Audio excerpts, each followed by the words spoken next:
எப்படி வந்து இந்த சமுதாயத்தை எதிர்நோக்கணும், பெண் குழந்தைகளை எப்படி வளர்க்கணும் அப்படின்றத கண்டிப்பாக உங்ககிட்ட ஷேர் பண்ணணும்னு விருப்பப்படுறேன். ஏன்னா அடுத்து வந்து ஒரு 10 பருவம் அப்படின்னு போகும்பொழுது அந்த குழந்தைகளுக்கு முக்கியமாக சொல்லிக் கொடுக்க வேண்டிய விஷயம், விண்வெளியை போய் தொட்டுட்டு வந்துட்டு இருக்கிறதும் இப்ப பெண்மணிகளாக தான் இருக்காங்க. நாட்டை பாதுகாக்கிறதுக்காக போர்க்களம் வரைக்கும் போயிட்டு அந்த எல்லையை தொட்டுட்டு வரக்கூடியவங்களையும் தலைமை இடத்துல இருக்கக்கூடியவங்க பெண்மணிகளாக தான் இருக்காங்க. ஆண்களுக்கு வந்து சிறு வயதிலிருந்து கிடைக்கக்கூடிய அந்த ஃப்ரெண்ட்ஷிப்ன்றது கடைசி வரைக்கும் தொடர்வதற்கான வாய்ப்பு இருக்கு. பெண்களுக்கு அது இருக்கான்னு கேட்டோம்னா இதான் உங்க பிரச்சனையே. மதர்ஸ் டே அன்னைக்கு அம்மாவை புகழ்ந்து தள்ளிடணும், மகளிர் தினத்தை அன்னைக்கு மகளிரை புகழ்ந்து தள்ளிடணுமா? எல்லாருக்கும் வணக்கம். ஆர்த்தி விலாக் நேயர்கள் அனைவருக்கும் அன்பார்ந்த வணக்கங்கள். இன்னைக்கு இந்த பதிவு மூலமா நான் உங்ககிட்ட சொல்ல விருப்பப்படுற ஒரு விஷயம் என்ன அப்படின்னா, இந்த காலகட்டத்தில் பெண்கள் எப்படி வந்து இந்த சமுதாயத்தை எதிர்நோக்கணும், பெண் குழந்தைகளை எப்படி வளர்க்கணும் அப்படின்றத கண்டிப்பாக உங்ககிட்ட ஷேர் பண்ணணும்னு விருப்பப்படுறேன். ஏன்னா ரீசெண்டாக நான் நிறைய ட்ராவல் பண்ணக்கூடிய ஒரு சூழல் எனக்கு வந்து ஏற்பட்டுச்சு. ஸோ அந்த ட்ராவலில் பார்க்கும்போது இன்னமுமே ஒரு சில கிராமங்களில் இன்னமுமே ஒரு சில அதாவது வெளியில் தெரியக்கூடாத ஒரு சில இடங்களில் இருக்கக்கூடிய வாழ்வியல் முறைகளை பார்க்கும்போது அந்த பெண்கள் வந்து ஒரு பயந்த மாதிரியுமே, வெளியில் நம்ம எங்கேயும் போயிடக்கூடாது, நம்ம போனால் நமக்கு ஏதாவது ஆயிடுமோ அப்படின்ற ஒரு பய உணர்வோடவே வளர்க்கப்படுறாங்களோ அப்படின்ற ஒரு உணர்வு ஏற்படுற மாதிரி இருக்கு. இது முற்றிலும் தவறு. ஏன்னா நம்ம போய்கிட்டு இருக்க உலகம் அப்படின்றது ஆன்மீகம் அப்படின்றத கடந்து அறிவியல், தொழில்நுட்பம் இதெல்லாம் நோக்கி நம்ம வந்து போய்கிட்டு இருக்கோம். ஸோ அதனால வளர்க்கக்கூடிய பெற்றோர்கள் கையில தான் ஒரு பெண் பிள்ளையினுடைய எதிர்காலம் நிச்சயமா இருக்கு. ஏன்னா ஆண் பிள்ளைகளை சொல்லலை அப்படின்னா ஆண்களுக்கு ஏற்கனவே அதெல்லாம் வந்து தொடர்ந்து நம்ம கொடுத்துட்டு தான் இருக்கோம். அவனுக்கு என்னம்மா ஆம்பளை பிள்ளை, அவன் வளர்ந்துருவான், நீ தான் ஜாக்கிரதையா இருக்கணும் அப்படின்னு சொல்லக்கூடிய இடத்துல நீ தான் தைரியமா வளரணும் அப்படின்னு சொல்லி வளர்க்க வேண்டிய ஒரு சூழல்ல தான் நம்ம வந்து இருந்துட்டு இருக்கோம். ஸோ பெண் குழந்தைகளை வளர்க்கிறது அப்படின்னும் பொழுது பல ஸ்டேஜஸ் இருக்கு இல்லையா? ஃபர்ஸ்ட் வந்து வீட்டில் வளர்க்கும் போதே ஆண் குழந்தையும் பெண் குழந்தையும் நம்ம வந்து ஈக்குவலாக ட்ரீட் பண்ண ஆரம்பிக்கணும். ரெண்டு பேருக்குமே வேலைகளை சமமாக பகிர்ந்து கொடுக்கணும். எல்லா வேலைகளையும் உன்னால செய்ய முடியும், ஆனால் ஒரு சில விஷயங்களை நம்மளுடைய பாரம்பரிய கலாச்சாரத்தோடு சேர்ந்து நம்ம வந்து செய்ய வேண்டிய சூழலில் இருக்கோம். ஏன்னா நம்ம வளரக்கூடிய நாடு அந்த மாதிரி, நம்மளுடைய கலாச்சாரம், நம்ம சூழல் அந்த மாதிரின்றதை சொல்லி கொடுத்து வளர்க்கணும். பள்ளிக்கு செல்லும் பொழுதுமே சரி, எல்லாருமே சமம் தான். படிப்புல எப்படி கவனம் செலுத்துறோமோ அதே மாதிரி ஒழுக்க ரீதியான விஷயங்கள்லையுமே வந்து ரொம்ப சிறப்பாக வந்து நம்மளுடைய பிள்ளைகளை வளர்க்க வேண்டிய பொறுப்பு பெற்றோர்களுக்கு நிச்சயமா இருந்துட்டு இருக்கு. அடுத்து வந்து ஒரு 10 பருவம் அப்படின்னு போகும்பொழுது அந்த குழந்தைகளுக்கு முக்கியமா சொல்லிக் கொடுக்க வேண்டிய விஷயம், எதுவாக இருந்தாலுமே வெளிப்படையா வீட்டில் இருக்கக்கூடியவங்க கிட்ட வந்து உண்மையை சொல்லணும்.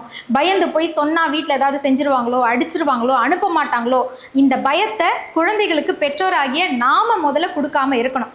எதுவா இருந்தாலும் தைரியமா என்கிட்ட வந்து சொல்லு, நான் பார்த்துக்கிறேன் அப்படின்ற அந்த ஒரு தைரியம் தான் அந்த குழந்தைக்கு எந்த ஒரு விஷயம் நடந்தாலுமே, பாலியல் ரீதியாக இருக்கட்டும், இல்லை அவங்கள பய ரீதியாக இருக்கட்டும், இல்லை அவங்கள வந்து துன்புறுத்தக்கூடிய ரீதியாக இருக்கட்டும், என்ன நடந்தாலுமே வீட்டில் போய் வெளிப்படையாக நம்ம சொல்லிடணும், பயப்படக்கூடாது அப்படின்ற அந்த மனநிலையை பெண் குழந்தைகளுக்கு கண்டிப்பாக நம்ம தான் வந்து வளர்த்து விடணும். ஏன்னா அந்த மாதிரி சூழலை தான் இருந்துட்டு இருக்கோம். அது மட்டும் இல்லாமல் இந்த விளையாட்டு தான் நீ விளையாடணும், இந்த விளையாட்டெல்லாம் ஆண்கள் விளையாடக்கூடிய விளையாட்டு அப்படின்றதெல்லாம் வந்து மலையேறி போச்சுங்க. இப்போ எல்லாமே பண்ணலாம்.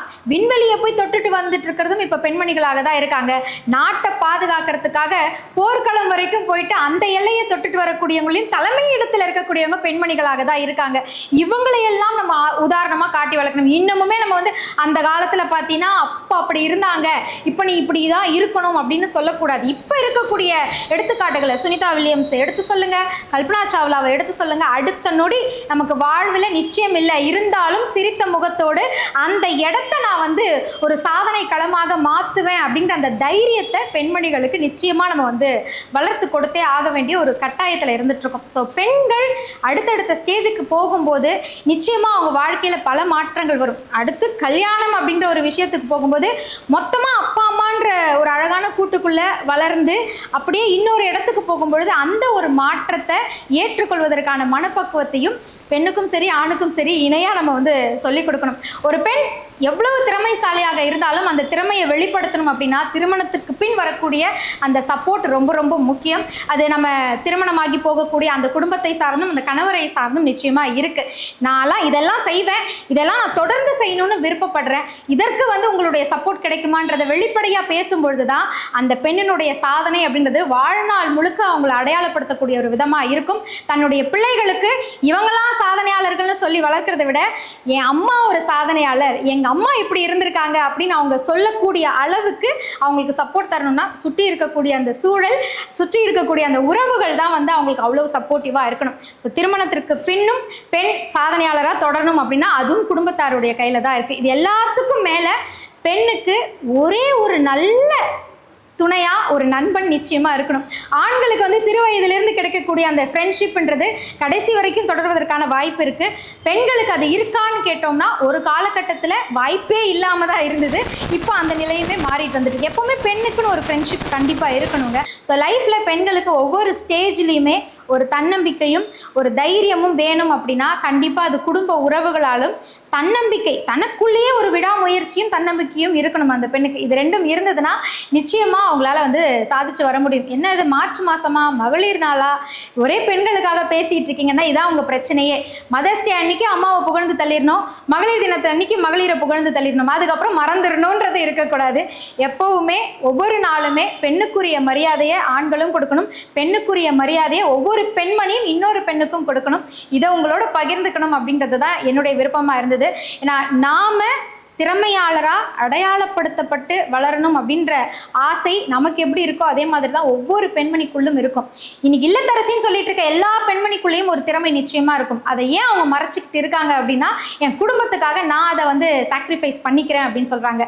அந்த சாக்ரிஃபைஸை உடைச்செறியக்கூடிய அந்த ஒரு முக்கியமான சாவி வீட்டில் இருக்கக்கூடிய குடும்பத்தார் கையில தான் இருக்கு. கணவரா இருக்கீங்களா, பிள்ளையா இருக்கீங்களா, நீங்க வீட்டில் இருக்கக்கூடிய பெண்மணிகிட்ட விட்டுறக்கூடாது. உன் திறமையை நீ வளர்த்துதான் ஆகணும். சமையலறையோட நின்றுடாதீங்க, வெளியில வாங்கன்னு சொல்லி அவங்களை சாதனையாளரா மாற்ற வேண்டிய பொறுப்பு ஆண்களாகிய உறவினர்களாகிய உங்க கையில தான் இருக்கு.